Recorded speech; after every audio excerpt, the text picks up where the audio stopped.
ये जो आप पकौड़े बेचने वाला लड़का देख रहे हो, क्या आप सोच सकते हो कि ये आगे चलकर 75,000 करोड़ की कंपनी खड़ी कर देगा।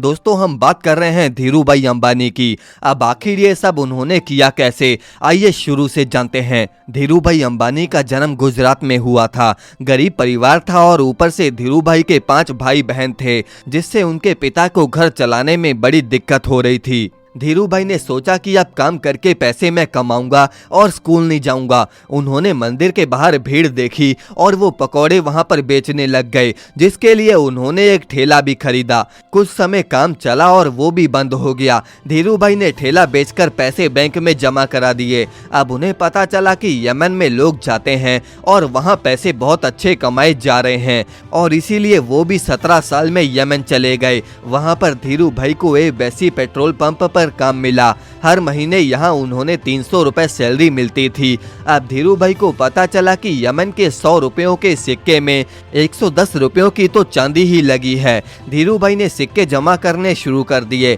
यमन सरकार तक हैरान थी कि ये सिक्के आखिर जा कहाँ रहे हैं। जब सरकार को धीरू भाई का पता चला, तब तक धीरू भाई वापिस इंडिया आ चुके थे। अब वापिस आकर उन्होंने कोकिला बहन से शादी कर ली और 1958 में वो मुंबई जाकर 50,000 रुपयों का उन्होंने एक ऑफिस खोला, जिस ऑफिस का नाम रखा गया रिलायंस कॉमर्शियल कॉरपोरेशन, और मसालों का व्यापार वो करने लग गए। अब उसके बाद धीरू भाई अंबानी ने सूत का व्यापार शुरू किया, और वो भी पैसों की कमी के कारण उन्होंने चंपकलाल दमानी से पार्टनरशिप करके काम खोला था।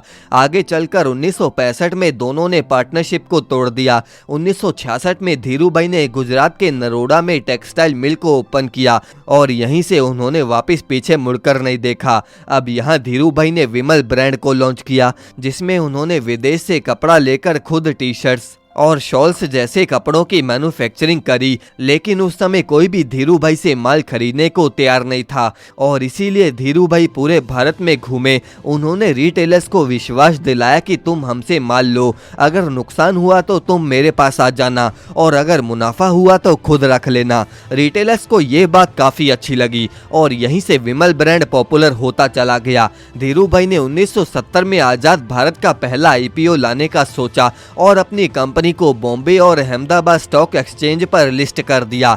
उस समय इस शेयर में पैसा लगाकर 58,000 लोगों ने प्रॉफिट कमाया। काफी कोशिशों के बाद उन्होंने तेल के उत्पादन के लिए भी लाइसेंस हासिल कर लिया।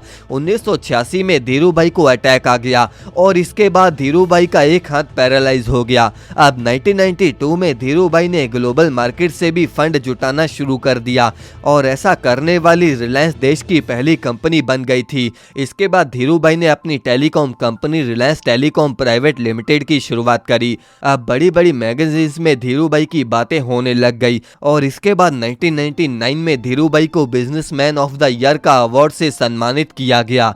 एक टाइम पर पकौड़े या मसाले बेचने वाले धीरू भाई सन 2000 में देश के सबसे अमीर इंसान बन गए। धीरू भाई ने दोस्तों कहते हैं कि कभी 10 घंटे से ज्यादा काम नहीं करते थे, लेकिन पहले हार्ट अटैक के चलते उन्हें हर दूसरे दिन हॉस्पिटल के चक्कर लगाने पड़ते थे।